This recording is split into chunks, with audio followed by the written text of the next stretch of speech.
My grandfather came away with 3 cracked ribs. His scream that night wasn't just pain. It was pure, white-hot fury. After 2 men in fake HOA enforcement vests shoved him down over a $500 fine he refused to pay. But who will hire them? Why target our family? And what happens when the people who think they're untouchable realize they picked the wrong family to mess with? This is how fake HOA enforcers nearly ruined us, and what happened when we fought back. If you've ever been hassled by a fake HOA scam, drop a comment. Picture this. It was a Tuesday in October around 7 p.m. I was in my home office, knee-deep in debugging code, when distant voices grew louder. I looked out the window and saw 2 sharply dressed men in matching navy vests talking to Grandpa Joe on our porch. The vests read Sterling Management Group, HOA Enforcement in official-looking lettering. These weren't amateurs going door to door. Derek Thompson, the taller one, carried himself like an ex-security pro. Rigid posture, cold, practiced eyes, the kind of guy who'd work casino floors or private security details. His partner, Troy Williams, was shorter and built like a bouncer. Twitchy, always checking his phone, radiating nervous energy. Joe Patterson, my 82-year-old grandfather and a former mechanic, wasn't having it. I could hear him through the screen door. We never voted for any HOA here. I've lived in this house 30 years. No suit's gonna tell me what to do with my property. That stubborn, Irish temper had gotten him through World War II and 4 decades of fixing engines. He still did his taxes, still beat me at chess some nights. From the first second, he smelled a con. Derek's voice stayed calm, measured, which made it worse. Sir, this violation is for unauthorized driveway repairs. The fine is $500, payable immediately, or we'll escalate to legal proceedings. He held up a clipboard with paperwork that looked legitimate. Troy hovered behind him, shifting his weight and checking his phone like he was expecting orders. The whole act looked convincing enough to fool most people, but Joe had seen cons long before they were trendy. When Grandpa said he was calling the police, things went fast. Derek stepped forward to hand him the documents and shoved him. Not a shove for bystanders, but just enough to send an 82-year-old man off balance. Joe went down wrong on the porch steps. I heard the sickening crack of ribs. Troy immediately flipped into concern mode. Oh no, did he trip? Sir, you okay? Derek, call 911. I ran outside and found Joe conscious but struggling to breathe, gray with pain. The 2 men were already spinning the scene. Derek knelt, putting on the worried citizen routine. He lost his balance when I reached for the paperwork, he said. Troy agreed. These steps are really uneven. Pro actors, they'd done this before. Paramedics and police arrived. I told the responding officer Derek had shoved Joe, but with no other witnesses and Derek's calm, professional act, they treated me like an agitated relative.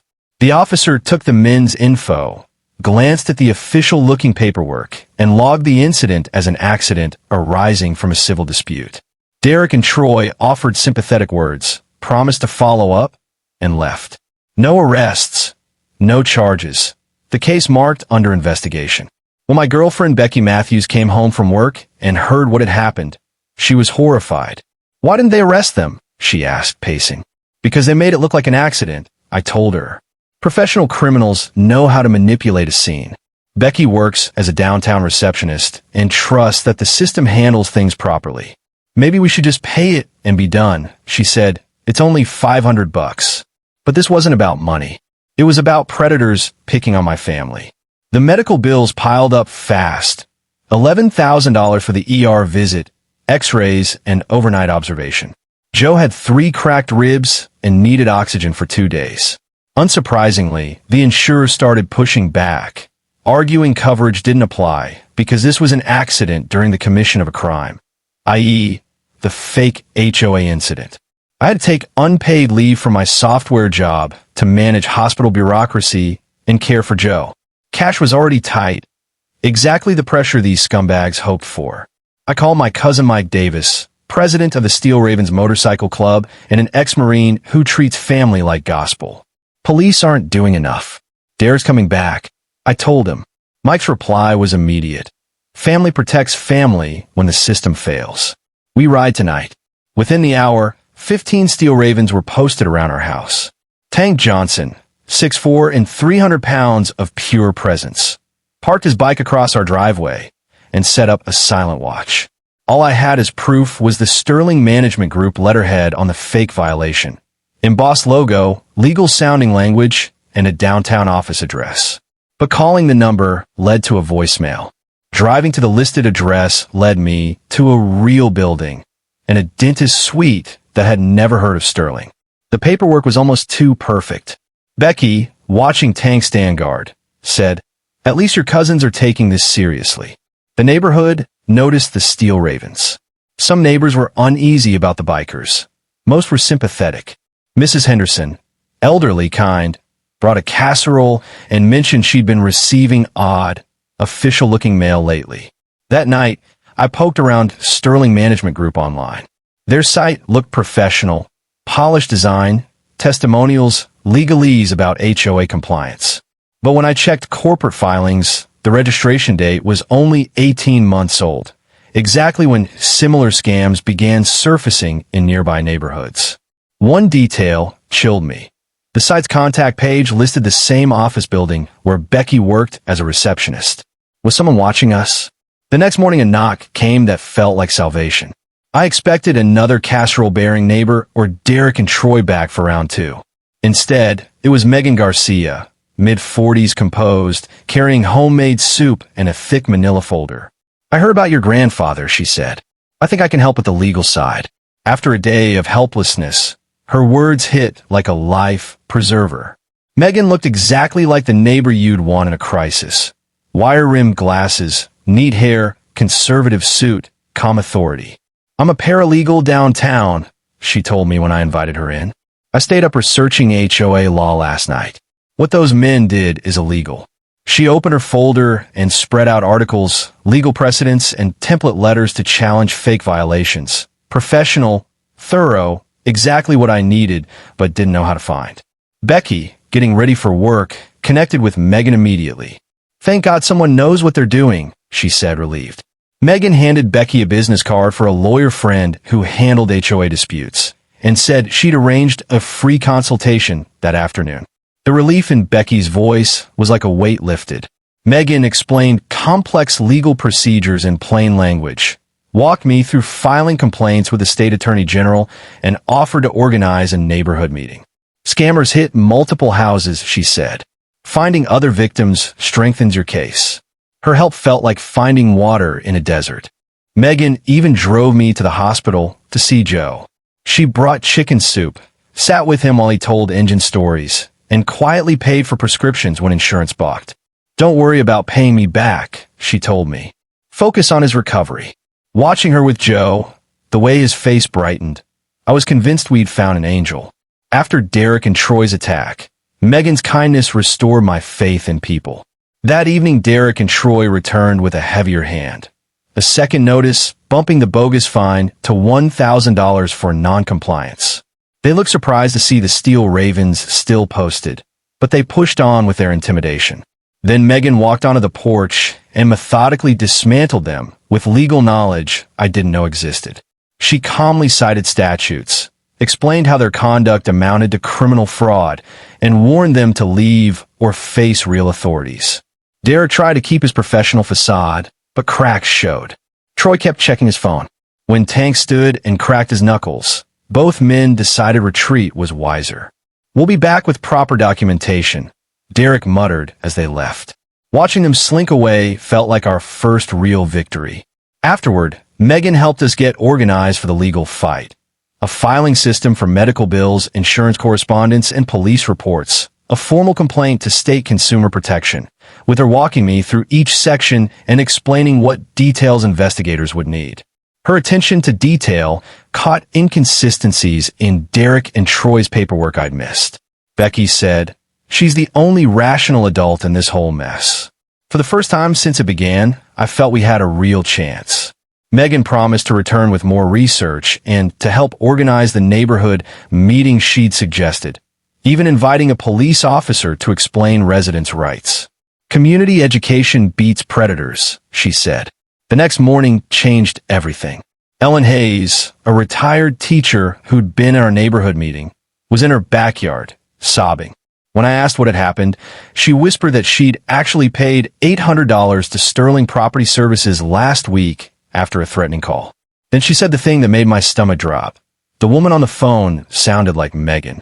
I think it was Megan's voice, Ellen said.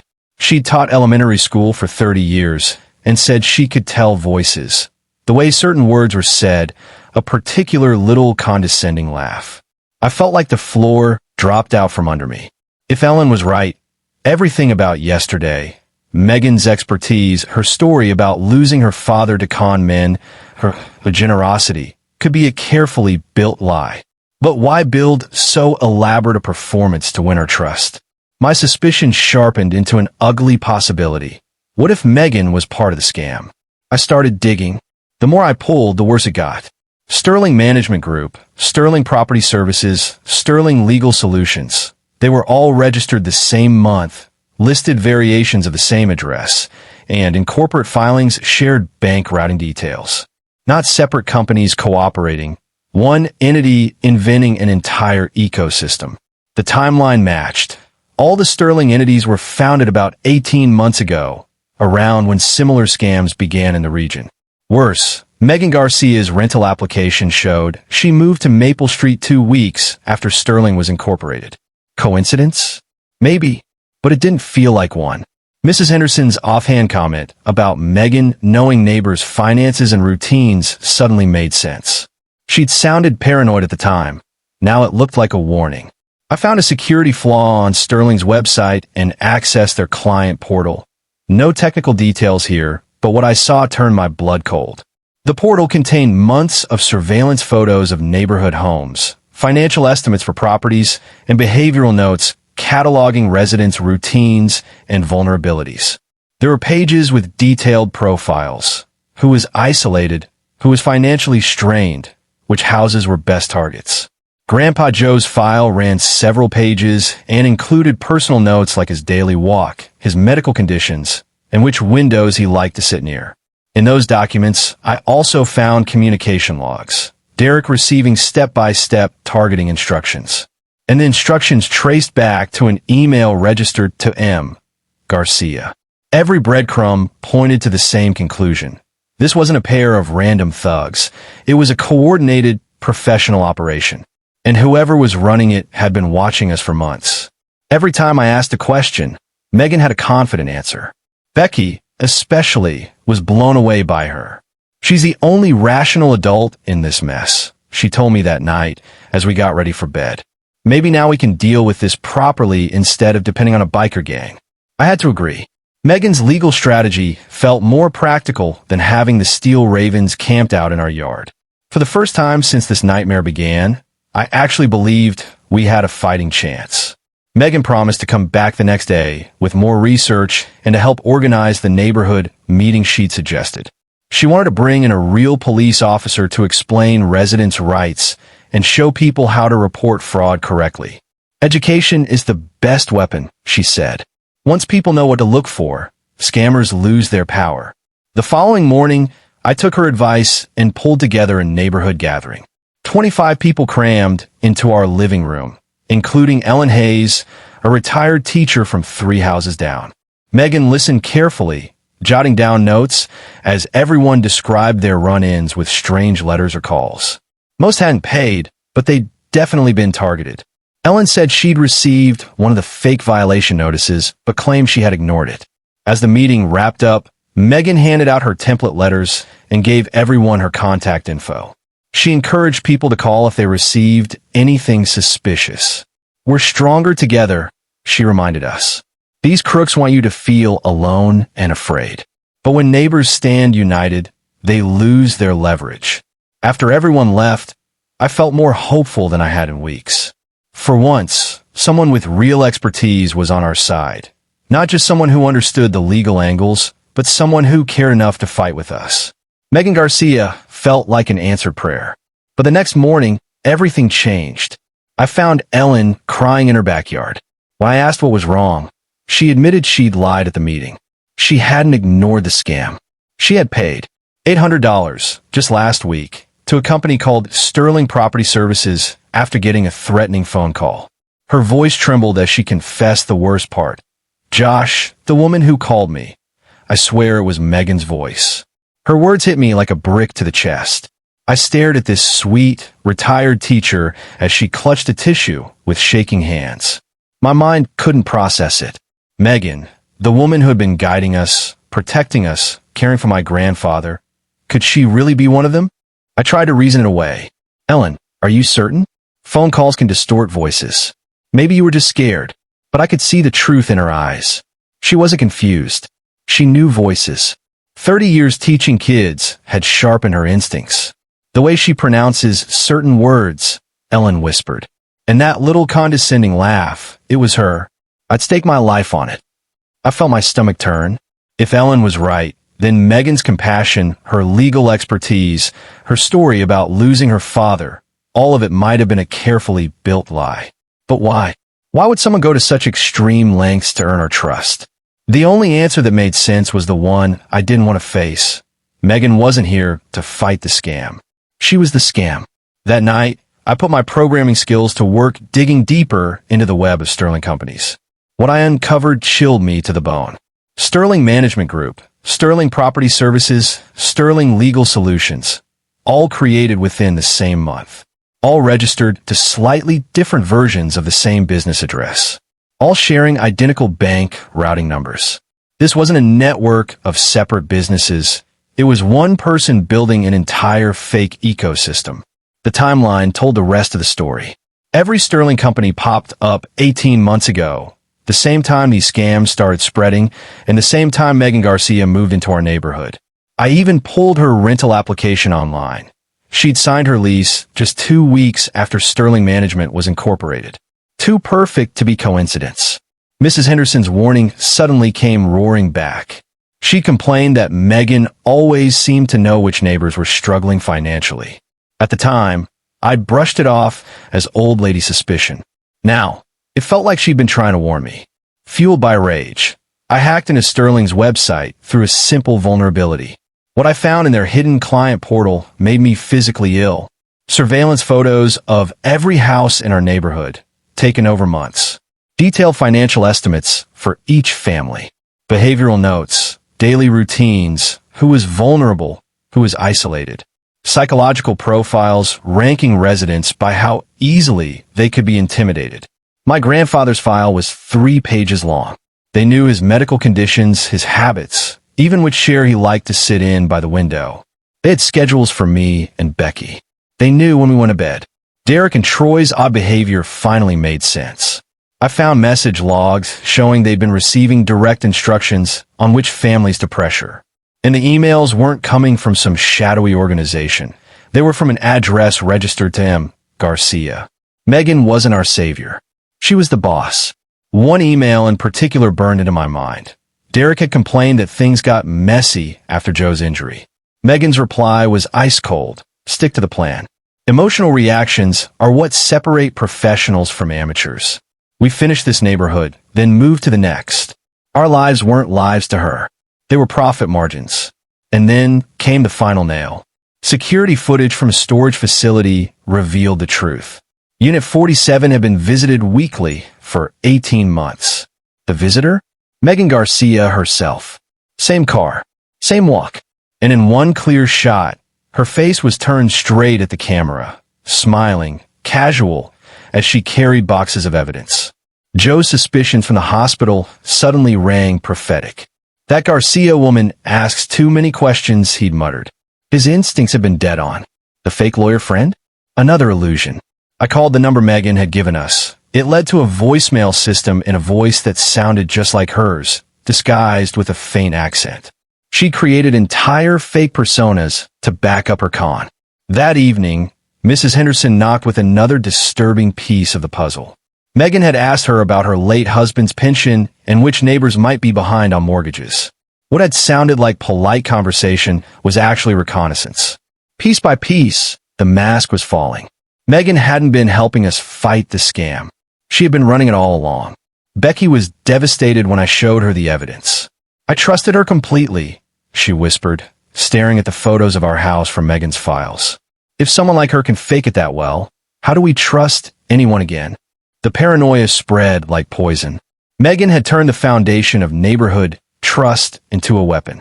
Later that night, as I combed through more stolen files, my phone buzzed with a new text from an unknown number. "Saw you at my storage unit, Josh. Your grandfather's medical bills are about to get much more expensive." My blood ran cold. She wasn't just watching us before. She was still watching. The hunter had just become the hunted. The next morning, shaking with rage, I drove back to the storage unit. If Megan thought she could scare me into backing down, she had chosen the wrong target. What I found inside Unit 47 froze me to the core. The walls were plastered with 18 months' worth of surveillance photos. Not just of our block, dozens of neighborhoods across 3 states. Detailed profiles of elderly residents, color-coded maps of completed versus next targets, flowcharts of money laundering through shell companies. This wasn't a con. This was organized crime, polished to look like a legitimate corporation. And in the files, I found her real name, Megan Sterling Garcia. The Sterling matched all the fake companies. She'd once been a paralegal, kicked out of law school for fraud, caught forging credentials, bankrupt and bitter. And she'd taken that anger and turned it into an empire of scams. $1.2 million stolen across 4 years, each dollar wrung out of people like my grandfather. Her notes on Joe chill me the most. 3 pages, ending with the line, "Primary resistance target. Requires physical intimidation due to strong will." She had planned to break him from the start. This wasn't random violence. It was a deliberate strike against an elderly man she'd been studying like a science project. Phase 3 of her operation carried the label property acquisition, and reading about it made me sick. Her aim wasn't just pocketing fake fines. She wanted to pressure seniors into quick property sales through fear tactics, fabricate liens, invent fake legal emergencies, and then swoop in with buyers who were really her shell companies. She was snatching homes for pennies, about 30 cents on the dollar, then flipping them for huge profits. What chilled me most wasn't the fraud itself, but the psychological manipulation. She had studied community psychology, researched crisis behavior, and practiced entire personalities designed to earn trust. That helpful paralegal act? Just one mask. In other neighborhoods, she'd posed as a sympathetic real estate agent, a concerned daughter of elderly parents, even as a fellow scam victim. She was a criminal chameleon, switching skins to match whatever worked best. Derek's file revealed how she'd recruited her muscle.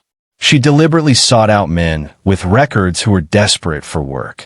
Derek, with a drug possession charge, couldn't land a job without risking parole violations. She dangled $2,000 a job, but paid only scraps. The email showed her dangling money and threatening parole violations, turning his desperation into a weapon against us. Troy's case was darker. He had dangerous gambling debts, and she offered to clear them in exchange for muscle work. But the documents showed she never planned to help either man. Once she finished bleeding the neighborhood, both were disposable.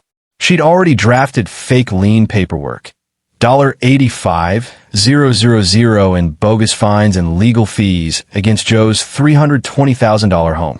The documents looked frighteningly real. With her legal training, she'd forged filings that could easily fool a judge on first glance. She was ready to serve them within days, giving Joe 2 weeks to pay or lose his house. Mike showed up with Tank while I was photographing the files. He'd been worried when I didn't answer my phone. The moment Mike saw Megan's charts, his military instincts snapped into place. "This isn't neighborhood bullies," he said, scanning the evidence. "This is organized crime. We fight it like a war, not a dispute." Tank's face reddened as he read victim profiles, elderly residents broken down by design. The evidence was damning, but I knew it had to be more than my word against hers. I copied everything on a flash drives, uploaded it to secure cloud storage, even printed the most incriminating files. Megan had trusted her own security too much, never imagining someone could breach it. That arrogance was going to bury her. Telling Joe the truth was brutal. I brought the evidence to his hospital bed and watched him realize just how closely he'd been stalked. Instead of fear, his eyes hardened with determination. "Predators study their prey," he said quietly, "but they get cocky." Her mistake was threatening family. His old soldier instincts told him a real battle was coming. Becky broke down when I showed her Megan's psychological notes on us. Megan had flagged Becky as conflict-averse, someone who would pressure me to avoid confrontation. She had twisted Becky's peace-seeking nature into a weapon. How could she know me when I've never met her? Becky whispered. The answer chilled me. Megan had been watching us long before she ever knocked on our door. That evening, Derek came to my house, terrified. His hands shook as he confessed. She threatened to frame me for new drug charges if I didn't obey. I've got recordings, bank statements, everything. She destroyed my life. Time to return the favor. His betrayal wasn't moral. It was survival. He handed me a USB drive with 6 months of recordings. Megan's own voice detailing targets, listing wealthy neighbors, planning escalations. Worst of all, a clip from 2 weeks ago where she laughed about Joe's broken ribs. Old fool thought he could stand up to professionals. Cracking a few ribs was doing him a favor. The next morning she planned to serve Joe with foreclosure papers. Derek told me she had a sheriff's deputy on her payroll to make the documents look official. She would play the part of a reluctant manager just doing her job, while quietly orchestrating the whole theft. She had mastered the art of hiding in plain sight. But when she arrived at Joe's door that morning with her deputy, smiling coldly, something shifted. His radio suddenly crackled. All units, be advised, we've got reports of armed bikers surrounding the Patterson residence. Her smile faltered. 40 Harleys roared down the street like thunder. The Steel Ravens, 3 allied chapters strong, rolled in, drawn by word that criminals were targeting a World War II vet. When bikers hear about that, they take it personally. Deputy Miller shifted nervously as leather-clad riders formed a perimeter around Joe's property. Ma'am, maybe we should reschedule, he muttered, clearly not wanting to be stuck in the middle. Megan snapped back. These are legitimate foreclosure proceedings. I represent Sterling Legal Solutions. These bikers have no authority to interfere. She kept her mask on, but sweat beaded her forehead as Tank Johnson, 6'4", 300 pounds, walked toward her, each step deliberate. Then Derek appeared with a manila envelope. Everything she just said is a lie, he declared. Here are recordings of her ordering harassment, bank statements proving money laundering, and documents showing every company she runs is fake. Megan's face contorted with rage. The neighborly mask slipped for the first time, revealing something cold and predatory. From that moment, the counterattack began. Mike organized the bikers into shifts, watching Megan's every move. She couldn't shop, bank, or leave home without eyes on her. Tank even drafted a fake community violation notice citing her for fraud and dropped it on her porch. Your activities violate neighborhood standards, he said with mock seriousness. The irony was delicious. Her own tactics turned back on her. Ellen Hayes added her own bombshell. She'd been recording calls since her first threat, and her app confirmed the helpful neighbor voice and the anonymous caller were the same. She played the clips side by side. Megan Garcia has been behind this scam the whole time, Ellen announced. The media swarmed. Neighbors called news outlets about elderly residents being terrorized. Megan tried to pose as the victim, harassed by bikers while trying to help, but Derek's evidence was too airtight. Mrs. Henderson launched a Save Joe's House campaign. Food arrived, lawyers volunteered, more victims spoke out. What Megan intended as isolated intimidation had sparked a movement. But she wasn't done. She filed restraining orders against bikers, claimed Derek was lying to dodge prison, and tried to paint herself as the one under attack. Her legal skills were sharp. She knew how to twist the system. But the bikers didn't let up. Engines rumbled past her house hourly, a living reminder she was being watched. Even her neighbors started turning against her, fed up with the chaos. Joe's return from the hospital became a turning point. Bruised but unbroken, he stood before reporters. This has been my home for 30 years. I didn't survive the Nazis just to be chased out by a con artist with fake paperwork. His defiance lit a fire. More seniors stepped forward, sharing their stories. Meanwhile, journalists began connecting Megan's operation to identical scams in other states. Federal attention came fast. An FBI task force had been monitoring interstate elder fraud for months, and our evidence filled the missing gaps. Special Agent Linda Clark arrived, not to investigate the bikers as Megan hoped, but to arrest her. "We've been building a case against the Sterling network for 8 months, she explained. "Your files gave us the proof we needed." The neighborhood erupted in solidarity.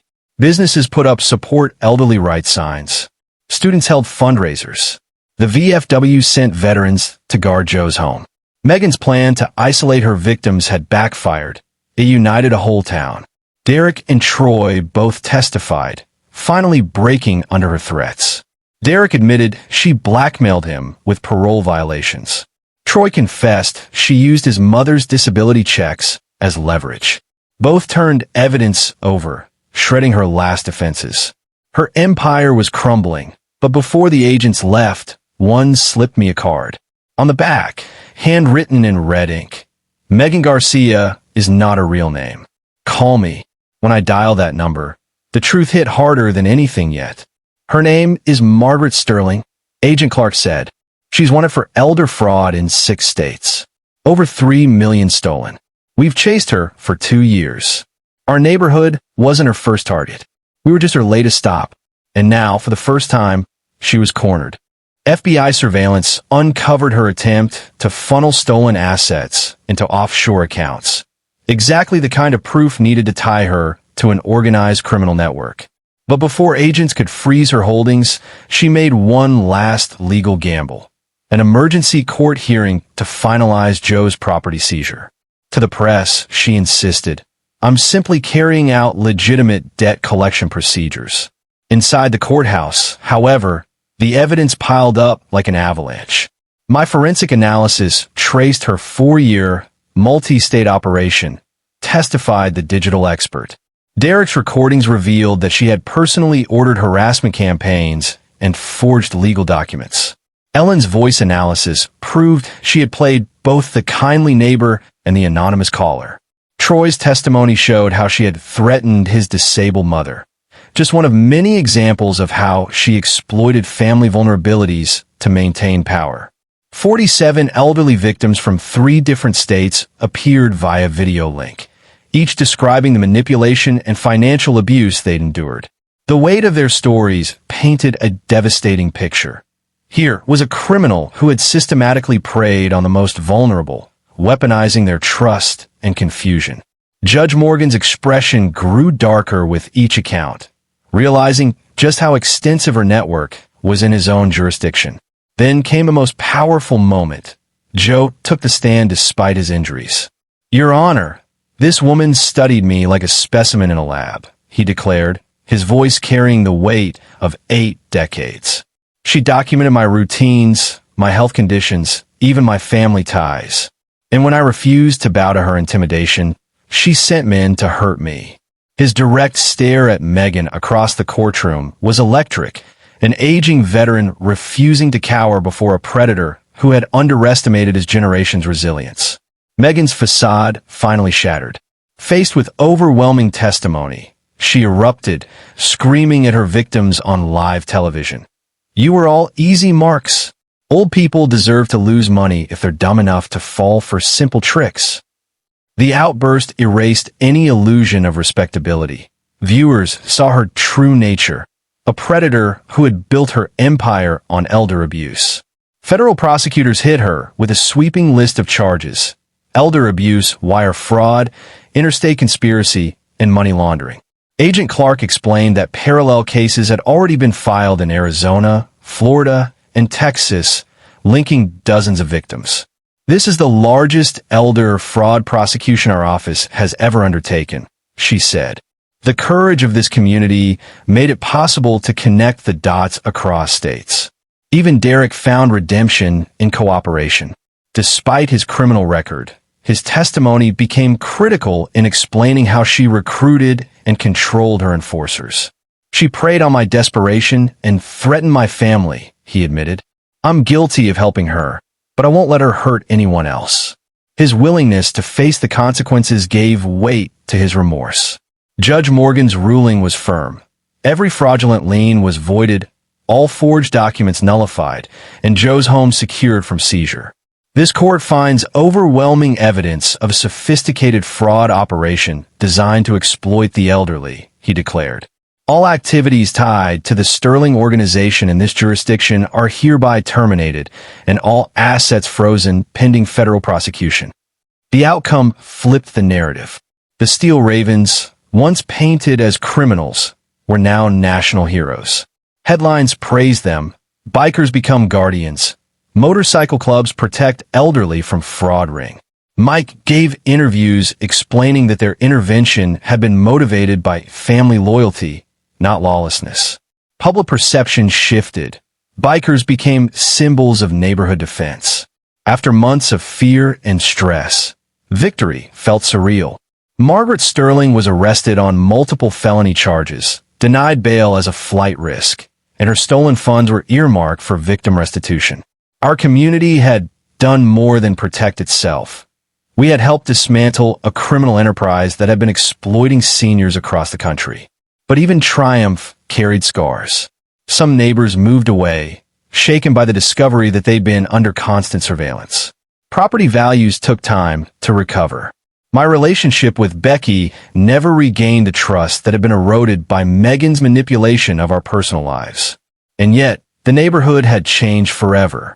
Monthly community meetings continued with the Steel Ravens in attendance, cementing a lasting alliance between bikers and residents. Mrs. Henderson trained as a certified elder fraud prevention instructor. Ellen organized support groups for those scarred by professional scams. Together, we built defenses so that no predator like Margaret could ever thrive here again.